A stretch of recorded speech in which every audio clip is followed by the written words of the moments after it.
نبی صلی اللہ علیہ وسلم نے فرمایا جب انسان سے گناہ ہوتا ہے آ کے اللہ کے سامنے گڑ گڑاتا ہے تو اللہ فرشتوں سے کہتے ہیں کہ دیکھو اس نے نہ مجھے دیکھا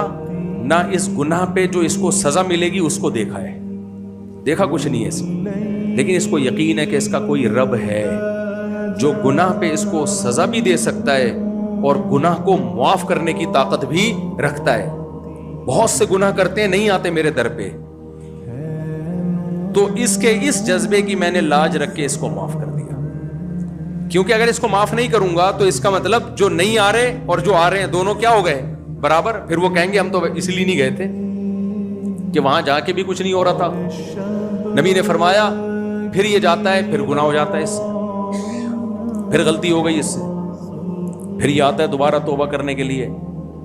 اب فرشتوں کو بھی اشکال ہوگا نا کہ اللہ پہلی دفعہ معاف کر دیا تھا دوبارہ آ رہا ہے، تو اللہ فرشتوں